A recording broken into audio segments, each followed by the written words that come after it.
Today's episode of Socially Democratic is presented to you by Dunn. Dunn partners with businesses, organisations, unions and social democratic parties across the globe to develop community organising strategies and train leaders to build power from within their community. And in 2021, or what's left of it, Dunn will continue to work with folks that want to share their stories, inspire others, take action, give hope and organise communities for change. To find out how you can partner with Dunn, hit us up at dunnstreet.com.au. Socially Democratic is also presented to you by Morris Blackburn Lawyers. Are you passionate about providing access to justice? Morris Blackburn, Australia's leading plaintiff law firm, is looking for a senior associate to join their TAC and work injuries team on a full-time permanent basis in the Dandenong and Ringwood offices. You will use your legal technical knowledge and expertise to strive for fair outcomes for our clients or for their clients. The role is based in Melbourne, Victoria, Australia, the world. To apply, go to morrisblackburn.com.au/careers. Hello and welcome to another episode of Socially Democratic, your weekly centre-left politics and organising podcast that dives into the progressive campaigns and issues of the day and the people leading them from home and abroad. And we're staying at home today. We are speaking to the National President of Australian Young Labor, Ali Amin, about his role that he's just taken on. I think he's just recently been elected the president of AYL, and the role that Australian Young Labor plays in terms of representing the youth of today, but also a bit of background to Ali's life and what brought him to where he is today. So look out for that episode. And I've also just slightly distracted here because I've just read it's 12:34 Melbourne time on a Friday, the 1st of October, and I've just seen a tweet saying, breaking, Liberal Upper House MP Peter Poulos has just said on open mic in a public committee that Gladys Berejiklian is going to resign at 1 p.m. in 25 minutes. Okay, well, you'll be listening to this show over the weekend, so I wonder if that was true. Huge if true. Okay, don't forget to subscribe to the podcast on Apple Podcasts, Spotify and Stitcher. And if you like the show, let us know and leave us a review on Apple Podcast or Podchaser. And for all of the updates, follow Dunn on Facebook, Twitter, Instagram, LinkedIn, and not TikTok. Okay, let's get to today's episode.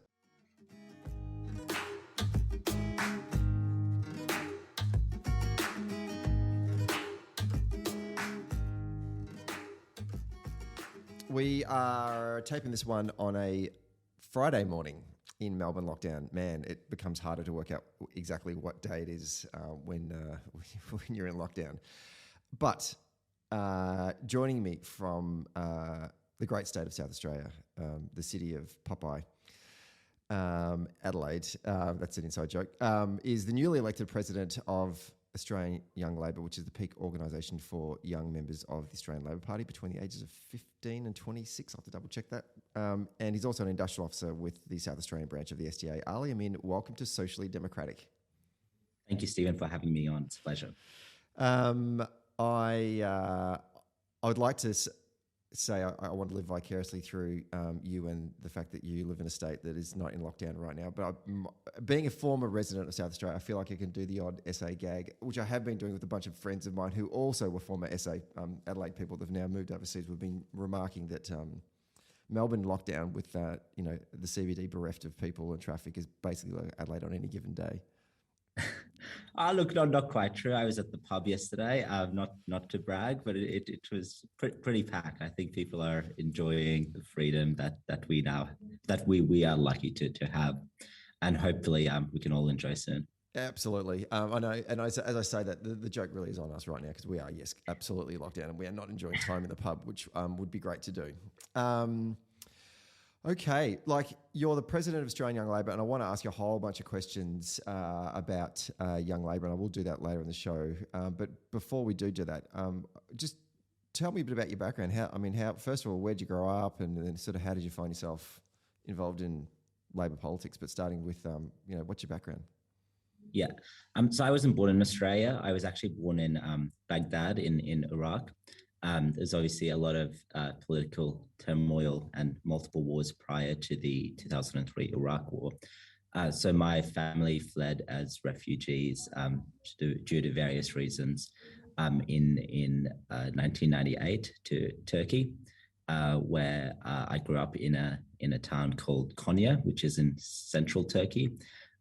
Quite not a particularly metropolitan town, quite conservative, but very accommodating people who host. I mean, Turkey as a whole hosted millions of refugees with no restrictions at all. So we enjoyed full rights essentially as citizens and were supported by the community there. Then I moved to Ankara, which is the capital, where spent a few years there. So my mum was a single mum towards the I guess the latter half of our time in Turkey. So we eventually, because we were UNHCR refugees, got resettled into Australia under a Women at Risk resettlement program, and was lucky enough to come to Adelaide in towards the end of 2003 with my mum and siblings, where I've grown up in the western suburbs here by the beach, which is quite nice. It reminds me of the Mediterranean a bit in Turkey. Went to school here and did quite well. I like to think I got into university where I studied accounting and law. So, like many other young people in Young Labour, I got involved at university. So during the end of towards the end of the Abbott government, and Chris Pine was Education Minister at the time.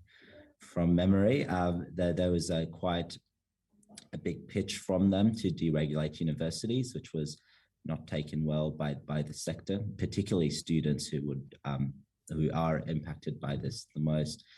And clearly they've been, more successful recently. But there was quite a powerful student movement that was built up in response to that. So, like a lot of people at uni, when I was there, I got involved in my student union and the opposition to the cuts there. But again, I feel like university is a place where you do have quite a lot of political engagement, unlike other areas of your life where you'd spend a lot of time. And there is quite a few established political clubs and institutions within the university itself, at my uni, but also other unis. So I ended up joining the Adelaide University Labour Club. So a mate of mine was in Labour at UniSA. And once you get involved, it's really just you just get more and more involved. But then, so I got involved in that. I got quite a bit involved in student politics. So I eventually ran for president of my student union at Adelaide, where I was successfully elected. And that was a really good experience, quite a political experience as well, and the campus factions, I guess, representing both Labour Party factions, but also other party factions who are quite involved in student politics. So after that, I got involved. I got elected as welfare officer of the National Union of Students. So that was last year, which was quite an experience during COVID, and some of the welfare measures that were introduced that left a lot of students behind, especially international students. So I guess my early days in Labour were very much integrated into student politics generally. Young Labour members are quite involved in the National Union of Students broadly. But that's a bit about how I got involved until obviously recently, about a month ago, I was lucky enough to be elected National Young Labour President. And congratulations on that election. Let's go right back to the start there, because I've got a whole bunch of questions I want to ask you about. Certainly, growing up in Baghdad and then having to flee your homeland to go live in another country. How old were you when you left Iraq? I was only probably 2 when I left Iraq. So my childhood memories are exclusively about my experiences in Turkey. Why Turkey? Why did your family? Did they get a choice about where they went, or I mean, how does this work when you want to flee a country? So it was literally wherever we could go. So I understand. We just fled in the back of a petrol truck. Turkey was the only country that had relatively open borders. They're also the most open to refugees. Even after the Iraq War, there were a lot of refugees that fled to Turkey. It's quite an accommodating country and population as well. The city I was in had essentially, there's mandatory charity where everyone chipped in to look after each other and refugees as well. But it was really just wherever we could go. Obviously, that's limited by geography and neighboring countries around you. And the most open one was Turkey. What are your memories of growing up in Turkey? What was the name of the town again you mentioned? It's more of a small city, but it's Konya. So it's central to in the central part of Turkey. It's beautiful, really nice. A lot of the population former farmers, but now the city is booming, big manufacturing hub. I recall going to school, everyone being really nice. There was I guess an element of solidarity and brotherhood, partly because obviously Iraq and Turkey share the same religion as well. But no, it was really good, and loved my experiences there and all the friends there. Were you and your family unique in the fact that you were Iraqi refugees, or was there a large population of folks that had also fled your homeland that sort of settled in there and had built a community? I don't recall knowing many Iraqi people. I understand there weren't too many in Konya, but I'm not too sure on that. How old were you when you moved to Australia?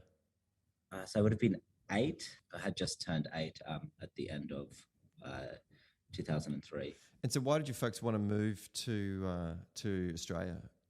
Yeah, it's quite a bit of a long story, but essentially the reason I understand we moved to, or we fled to Turkey in the first place, was obviously there's a very unstable time in Iraq, and under the Hussein government. He wasn't a very popular guy, and there were dozens of coup attempts against him. I mean, after the first Gulf War, the Iraqi army actually, upon returning guns pointed towards the government, and there was a almost successful takeover by a national unity, I guess, alternative government. So unfortunately, that was shut down partly by the same countries that got rid of the Iraqis in Kuwait in the first place, because they didn't want the government to fall, as it would have posed a risk for an Iranian, power in the country. But there were quite a lot of failed coup attempps. It's good at staying in power. And my dad was a public servant, and he was as well. A lot of my family, I understand they were involved in one of those. So to avoid, I guess getting hunted down, we had to flee. So Ali, your family were involved in one of the coup attempts. Not in any major capacity, but my dad's just a public servant. I think it's just I'm not too on top of it, to be honest. Just involved in, I guess, political organizing against the government. I guess whether that's a coup or not. I didn't expect your old man to sort of be in the strategy room where they were sort of with a big map and they were moving sort of troops across the border and trying to work out how they're going to do this. But I thought clearly your family were in support of regime change. I'm assuming, yeah. Yeah, so I'd say the overwhelming majority of Iraqi people were, again, with these things, it's whether you put how much you put into it, obviously appreciating there's risk in any political organizing. We're obviously a lot freer here Yeah, it's risk in really getting involved in politics generally. I understand. My family were politically involved, and that was what led to us fleeing as refugees. And then prior to the Iraq War, there was crackdown from the Iraqi government on dissidents in neighboring countries. So my dad fled as a refugee to Europe when prior to that, and then we were also UNHCR refugees and had applied for resettlement programs and we were just lucky enough to be resettled into Australia. So you don't get a choice in that process. You apply to be resettled from the country that you're in at that moment, but really then it's up to some bureaucrat to then basically select where you go. Is that right? Or I understand it's something like that. There's different countries with different refugee quotas, and some have additional requirements, and people are resettled through that global program. So we're thinking about this whole. I mean, it's a debate that's not happening as much at the moment, but certainly for a while there, it was actually tearing the Labor Party and our community apart. Huge question here, but I mean, how do you, given the experiences that your family has gone through, and then you look at the current policies of various iterations of Australian governments when it comes to accepting refugees into this country, how do you feel about that? I mean, is Labor...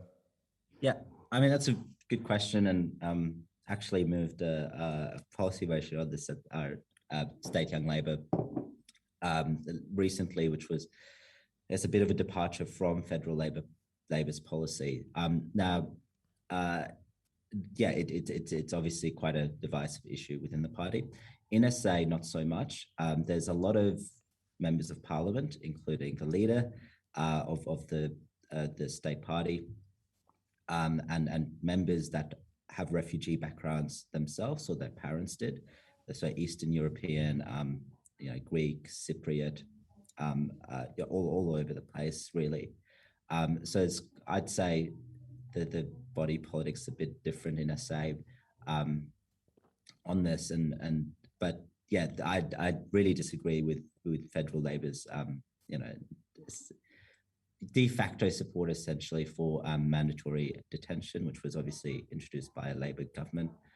I support closing Manus and Nauru because they're not processing centres at this stage; they're really detention centres. But in terms of, I guess one of was more the dog whistle for all of this was boat people. Now I was lucky enough to again be resettled through a United Nations program and came here in a safe way. Now I would understand and appreciate that does need to be policies to address inward migration into the country. But obviously, we should have a strong refugee intake. People often talk about how many refugees are resettled into the West or the Anglosphere. But when you look at the countries usually neighboring those with conflict that lead to refugee crises in the first place, they take millions of people. Now that's leading to such large, at the moment, conflicts quite significant, especially in the Middle East, in Syria and Iraq and North Africa. So there's a lot more outward migration. But neighboring countries take in millions of refugees.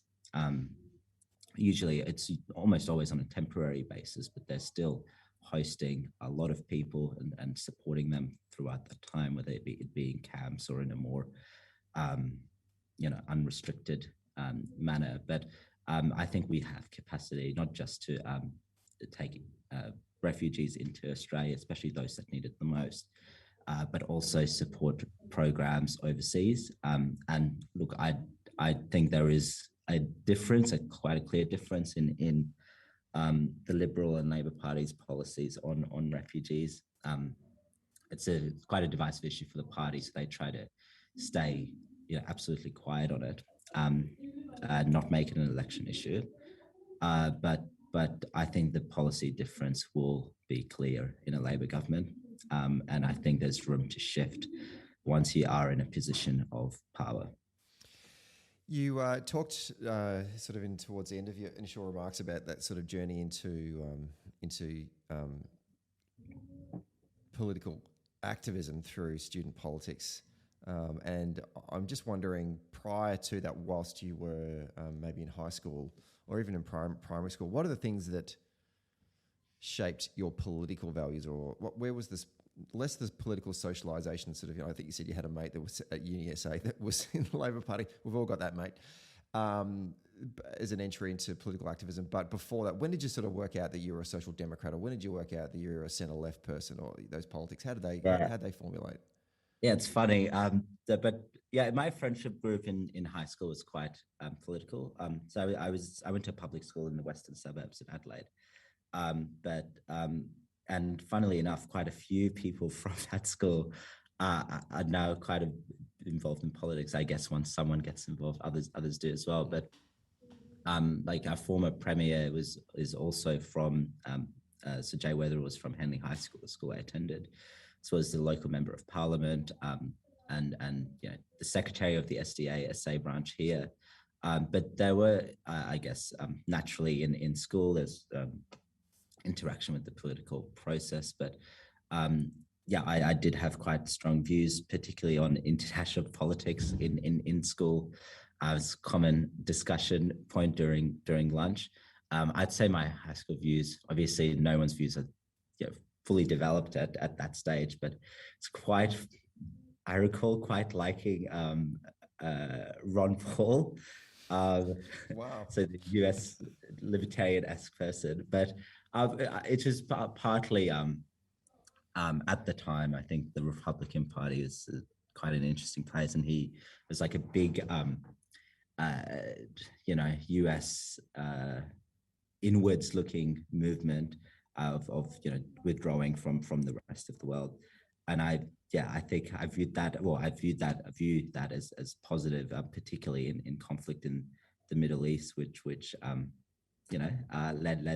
to a lot of issues there, including ones that affected my family.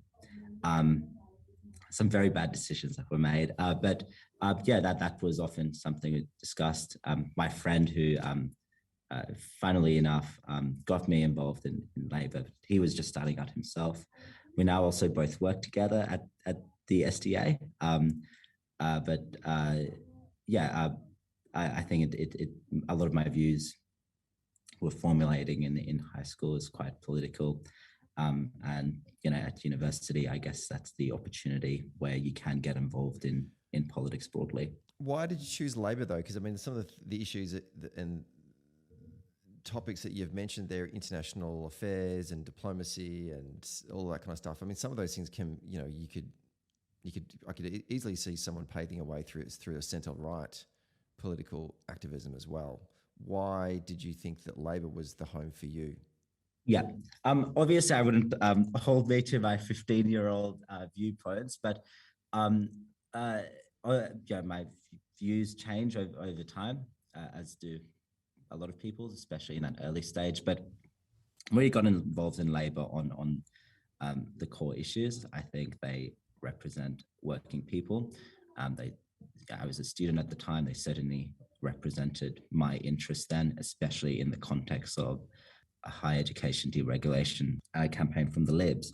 Now, while that wouldn't have affected me personally because it would have been grandfathered, I could see how it would have impacted many future generations, including my younger siblings. But it was quite clear that Labor, just a feeling at the time, is better.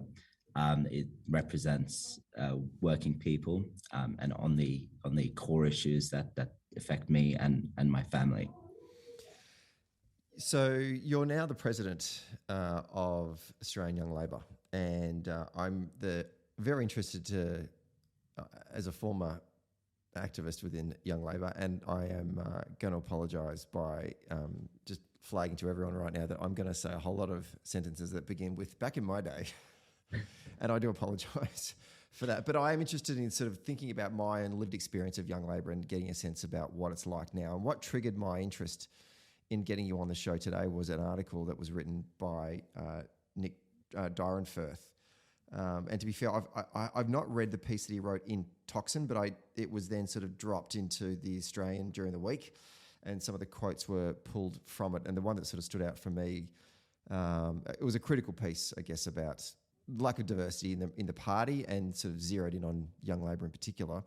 And the quote that was in the Australian from the piece in Toxin was, "Too many Labor MPs, and especially our young activists, look and sound the same as ostensibly rival Greens, university educated, socially liberal, and likely non-religious or atheist, and destined for white-collar, high-income, secure work, living in the inner cities. Labor does not properly reflect the full diversity of working people in its ranks."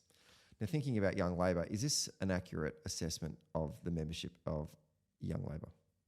Yeah, I think there's a few parts to that, but to his point about the demographics of young Labor, or it's really not young Labor, it's Labor broadly. And I think it's a bit unfair to just focus on the youth wing of the party, but he's correct. The demographics are quite overwhelmingly white. Metropolitan. I mean, you say inner city, obviously Adelaide, like most of it is inner city. Certainly a university educator or at university. I can tell you from the being involved in a while, almost everyone is a university student or has recently left.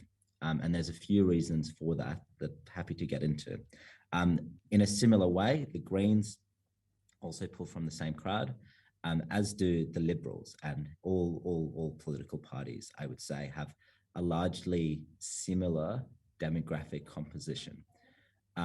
However, I think where there is a difference is, naturally in the politics, hence the different political parties. But I think there's quite a divergence on strategy and priorities between people involved in the youth wing of the Labor Party and say that of the Greens.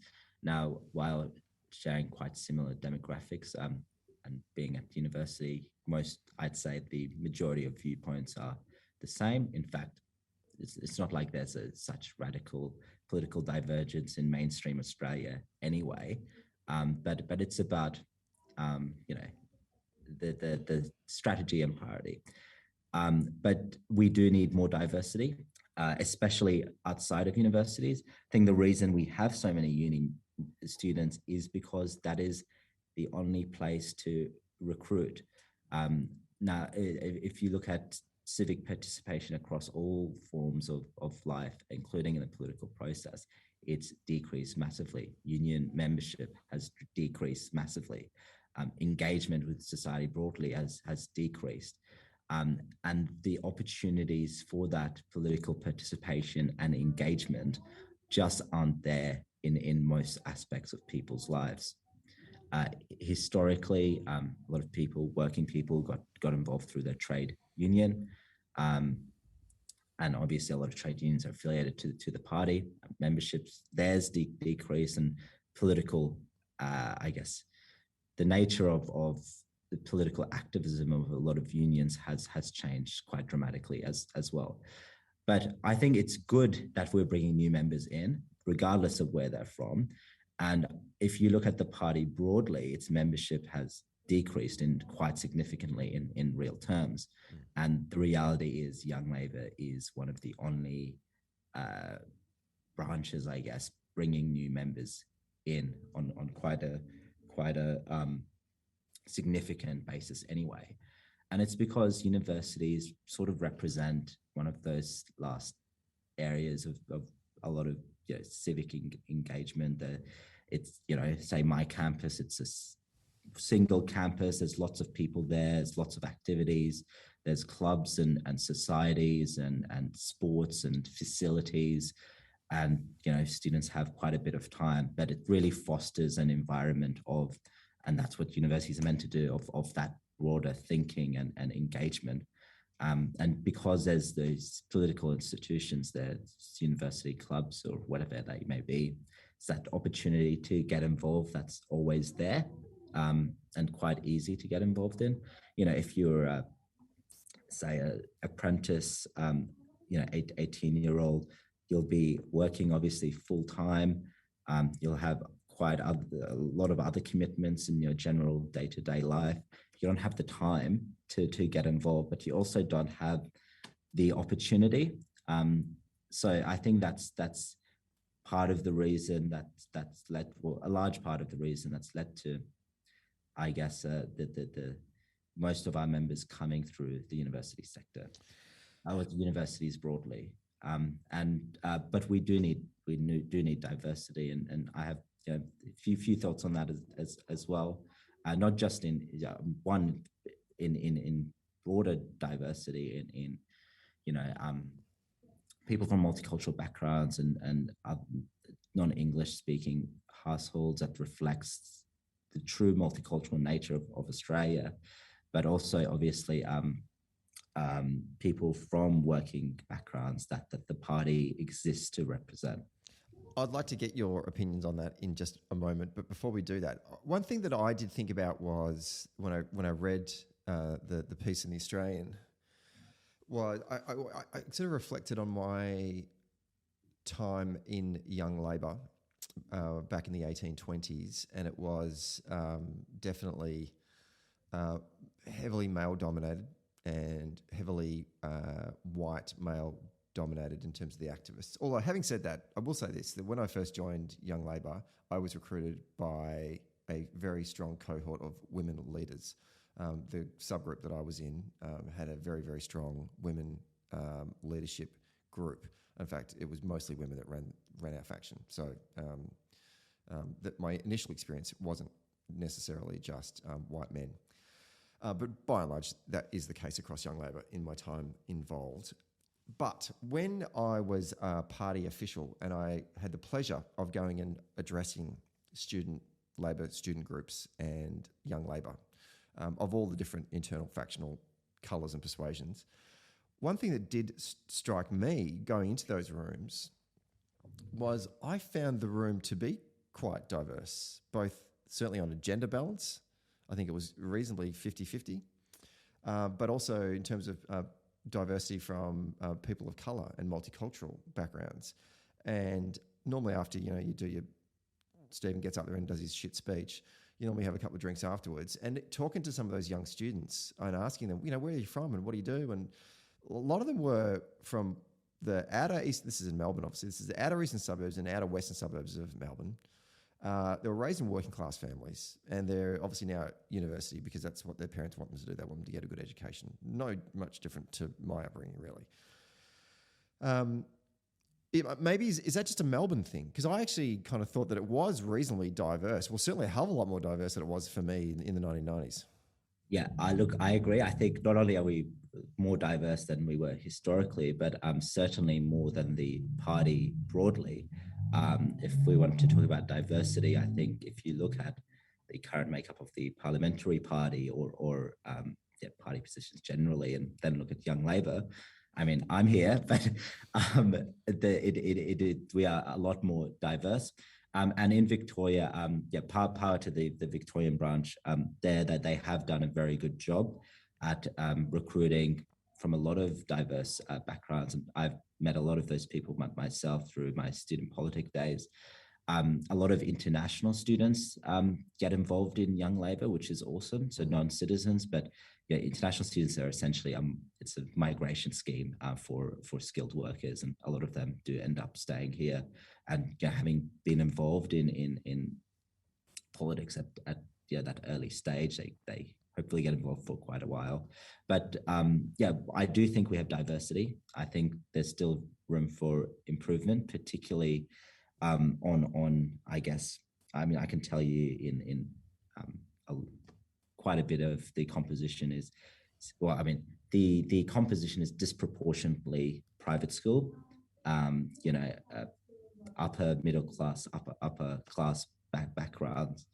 And it just reflects the demographics of university. That's what it really does, because that's where membership is being pulled from. And a lot of people that are more politically engaged or active tend to be so because a family member of theirs is a Labour Party member, or maybe was, or so forth. Which also, it would mean that they're probably better off, hence they were involved in the first place. It's self-perpetuating. But I do think we have diversity in our ranks, certainly more than significant improvements over the past few years, and also significantly more diverse than the party as a whole. The other reason why I think about why Young Labor is primarily full of university educated or university activists is because that's where you kind of have landed on this in terms of your remarks here, but that's where the organising is being done. It's the only place where the organising is being done. The only way, it's all very well and good for people to say we need more diversity, and we need to pull people from the outer suburbs and from working class communities and from people who have got a trade, or a whole bunch of other different things that you want to see in that you can create a more diverse pie. Yeah. But it's only going to happen if you go and talk to those people, and that requires organising. And the only organising that's happening in Young Labor right now is on campus, because you've got time and you've got resources to do that. No one is organising. I don't know of any unions that are in particular going to young members within their union and saying, hey, you should get involved in the Labor Party. Or I don't know of any other organisations that are in working class environments that say, hey, the pathway to create change is through political action, and the party that you should select to be involved in that is the Labor Party. No one's doing that work. So until someone allocates resources to enable organisational capacity to develop, that's not going to change. What's your thoughts on that? I agree 100%, and they're my views on how we change things around as well. So you're correct. That's what I was getting to. That the organising is happening on campus. That's why people are getting involved. Now, obviously, you can't have a 18-year-old student go and organise, just as a Young Labor member workplace. But we are lucky enough to be a working class party that's funded by the trade unions, and a lot of whom, the majority of whom, are affiliates by membership. So there is a lot of union organising happening, and I think if you're a Labor Party affiliate, that there should be a lot of broader political organising. There's a lot of young people that want to get involved. I mean, you look at the number of attendees to the climate strikes, or a lot of social movements broadly. Lots of young faces, led by young people, some of whom are in high school. And the Greens have done a very good job at obviously capturing those social movements. But we do a lot of work with young people. At the union I work at, a large portion of our members are young because we represent retail and fast food. Some of our members are as young as 14. I can tell you at one store in particular, I mean, it's all public, but it's a McDonald's regional store, quite a low SES town as well. And federal court proceedings there. There's a lot of political, there's a lot of industrial action happening in that store. You have members as young as 14 that are quite militant. Like, if you tell them to go on strike, they would. And it's, why not? Why shouldn't we get them in? Put that ask to them. And I think unions should play a big role in improving diversity in the Labor ranks broadly, not just young Labor, but bringing people into the party. And this was a discussion point, as obviously in the last election for the president of the Labor Party, Michelle Myers, who was elected, I believe, deputy president, had some views on this as well, on granting automatic membership to union members, or free membership, should they choose to. But I think a big opportunity to get people involved, especially young people, is through, that on the ground trade union activism that's already happening, and just taking that to the next step. If someone's stepping up to be a leader in their workplace, why wouldn't they want to also be a leader broadly and improve? Clearly, they want to improve conditions and pay for themselves and their work colleagues. And I think putting that ask is a big start. The pre-selection of Christina Keneally for the safe seat of Fowler in Western Sydney caused a huge debate, both inside the party and amongst the commentariat, about whether we're pre-selecting candidates that reflect the values and interests of the constituency that they seek to represent. And one of the things that struck a chord with me in the debate, someone or a couple of people mentioned on Twitter, saying that there is a disconnect between the leadership of the Labor Party, and they weren't in terms of leadership, they weren't having a go at Albo. I think they were speaking more broadly in terms of the caucus and the age of the caucus and the diversity of the caucus and the makeup of the caucus. There's a disconnect between what they see as important to what young people see as important, because that sort of, I guess, for people like me and onwards, a Gen X through to the kind of boomer class, our experiences, our lived experiences are not fundamentally, but substantially different to the lived experiences of millennials and Gen Zs. The priorities of millennials and Gen Zs is largely different to than the priorities of Gen Xers and boomers. And my generation and the older generation, don't actually understand what is going on in the mindsets of younger people. And that's why we need to get more diversity into the caucus, because then they bring those interests into the room and to say, here's a whole bunch of things that are a challenge for us. And one of the tweets actually was quite powerful. I should have bloody well kept it, because it started to talk about some things that I hadn't even considered as being an issue, like things that were important to them, like more of a priority for them than others would be things like refugees, like climate change, like equality on various forms, like sexual orientation or LGBT rights or gender rights.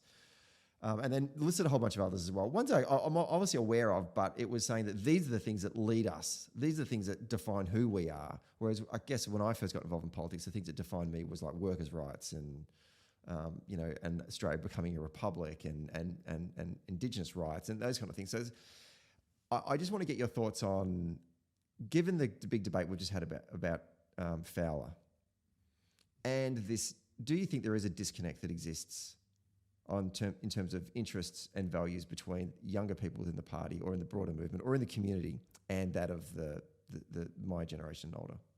Obviously, we have a youth wing for a reason, and it's partly because the age is transient, and those issues that affect young people don't necessarily affect people that are more into their working life or generally. And I think where we come into play is about bringing forward those priorities affecting young people to the party. Because you're right, they're not thinking about these. They're not hanging out with young people, or maybe not, but that there is a disconnect there, and that's why we're here. I can tell you that there's a few issues that just people wouldn't think of, and the party doesn't take seriously, or politics generally, that have huge impacts on people's lives. One is around the welfare state and how that operates. So if you're under the age of 21, you can't actually get access to the welfare state if your parents earn above a threshold, which isn't that significant, around 55 grand. Obviously, cost of living is quite significant. But regardless of whether you live out of home, regardless of whether your parents are supporting you or not, you are not supported by the welfare state. So during COVID, we and obviously the shutdowns, a lot of young people in that position were supporting themselves through employment. They lost employment and they weren't able to access the welfare system. They weren't supported at all. Now, this doesn't affect too many people, primarily people between the ages of 18 and 21, and portion of that. So that's not something that was a priority for anyone and even a consideration within the political process, despite the huge impact it's having on people, putting them to the brink of homelessness, if not homelessness. And that's something we were able to bring forward to the party broadly and run quite a significant campaign on, which will hopefully have some success soon. But I use that as an example, as very, it affects tens of thousands of people, but only young people. That's just not a big consideration. And I guess where we exist is to bring forward those policies, the issues affecting young people. And there's been quite a big demographic change across Australia as well. And younger generations are a lot more diverse, whether it be in sexuality or culture or whatever it may be, than previous generations. One of the things that I learnt in my experience when we first started introducing electoral organising into our broader campaign structure in 2014 through to 2018 was, in order to get, organising is about trying to identify, recruit and organise, mobilise individual volunteer Labor supporters around a shared purpose to commit to specific actions like door knocking and phone banking and taking on leadership roles and all that kind of stuff. And in order for us to knock on thousands and thousands and thousands and thousands of doors and make thousands of calls, we need a lot of volunteers. And that volunteer base, that core constituency, has to be motivated about the organisation that they're going out and giving their own personal time towards. Now, in order to, the motivations on a policy front for them actually sometimes are slightly different to the motivations of what we need to persuade voters to vote for the political party. So by that, I would say, for example, if you give the example of the Victorian state election campaign in 2014 and largely in 2018, our election issue grid, our conversations that we were having with voters to try and either persuade them or lock them in, was around jobs, health, education and public transport. These were strong areas for Labor, and these were the things that we thought we could either switch votes or hold votes. Jobs, health, education and public transport.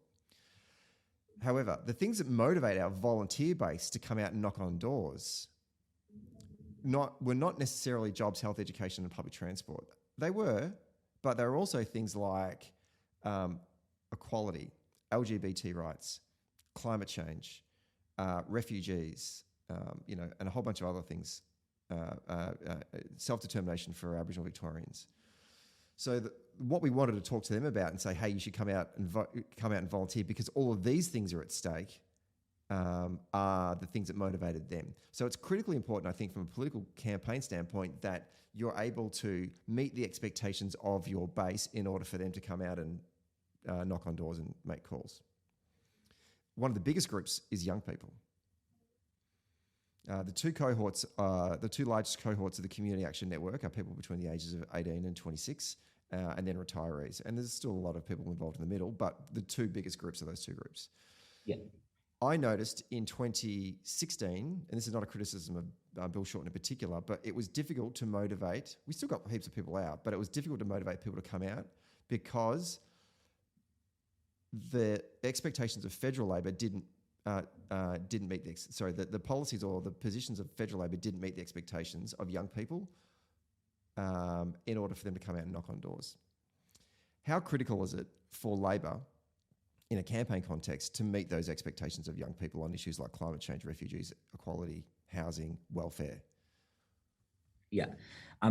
People are out campaigning for the party or involved because they believe in the party and what it strives to do.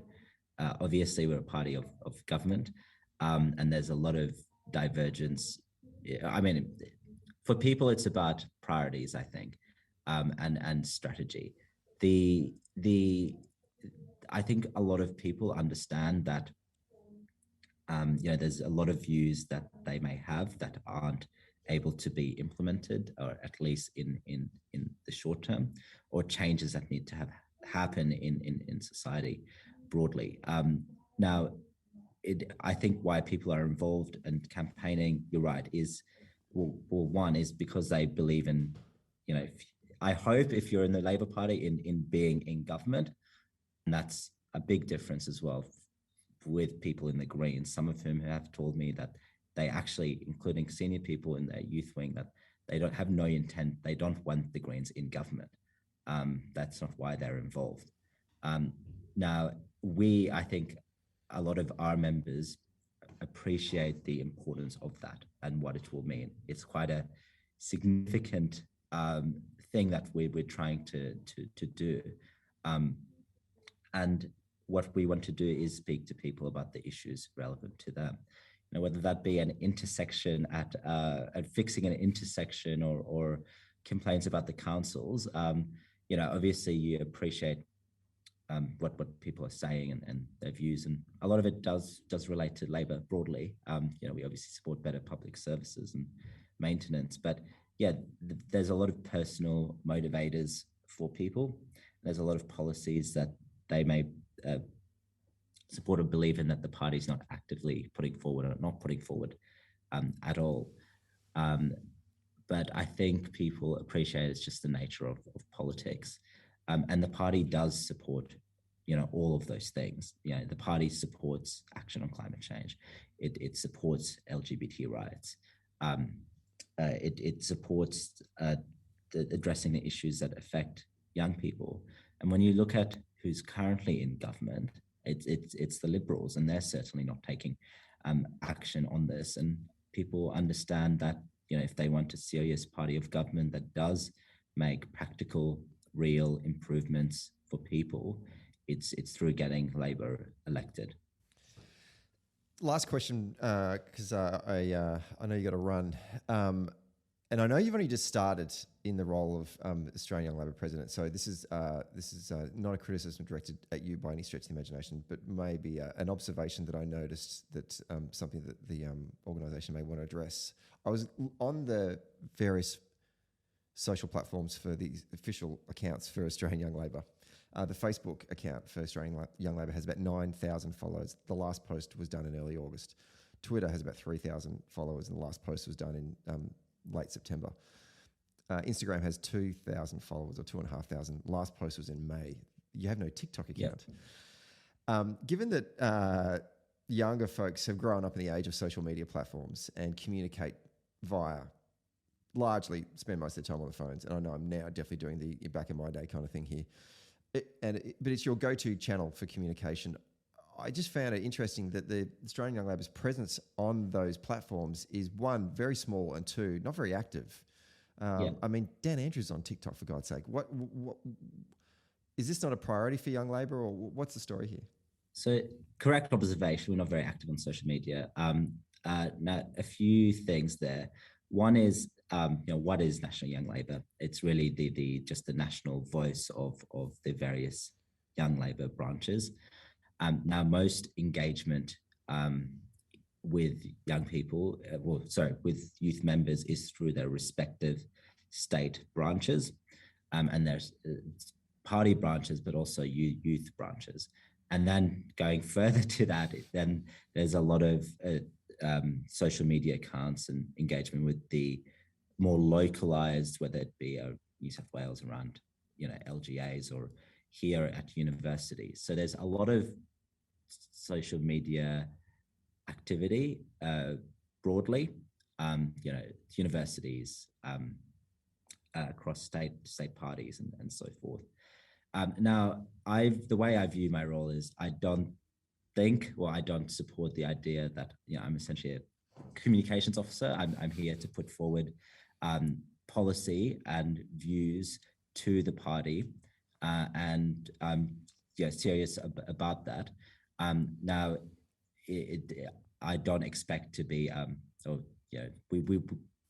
it is a focus Now, where other parties have been successful, say the Young Greens, they've actually had it run out of uh, their party leader's office by a comms officer, and their page has had, or their social media engagement is in the millions. They've got great traction and are cutting through to young people. It's something that needs to be addressed. You're right, because a lot of people are online. Now, there is more activity than I guess it appears at first sight, just because of the structure. But it's something that I intend to make a focus. There are quite a few TikTok accounts now that are live. Usually, maybe this shows the gap, but I don't think a Young Labor TikTok account would be particularly the most popular. But there certainly is a lot of Labor associated accounts there. If you want to follow Gen Z for Albo or the ACTU's Young Workers TikTok account, they're good to follow. Before we wrap up, I should give you an opportunity to plug if any young people are listening to this podcast and they do want to get involved in Young Labor. How would you go about getting involved in Young Labor? Yeah, the way you do it is you join the Labor Party. That's the easiest, most straightforward way to make sure that you get involved. Join the ALP, and someone should reach out to you. Alternatively, if you're at university, and I know we need to diversify our ranks, but join your local Labor club on campus, because that's the entry point for a lot of people, and they'll be able to help you out get involved, getting more involved broadly. Fantastic. Ali Amin, thank you so much for coming on the show today. There's a whole bunch of other questions I had for you, but we're going to have to wrap it up today. But I'll have to get you back on the show in a later date to continue to talk about the ways in which we can engage young people in the political process, but obviously get them involved in the Labor movement. But thank you for your time today. Thank you, Stephen. Hey there. Thanks for listening to Socially Democratic. Did you like the podcast? Hit the follow or subscribe button and be sure to leave a review on Apple Podcasts or Podchaser. And to get all the latest updates on Socially Democratic, follow Dunn Street on Facebook, Instagram, Twitter and LinkedIn. And we'll see you next Friday.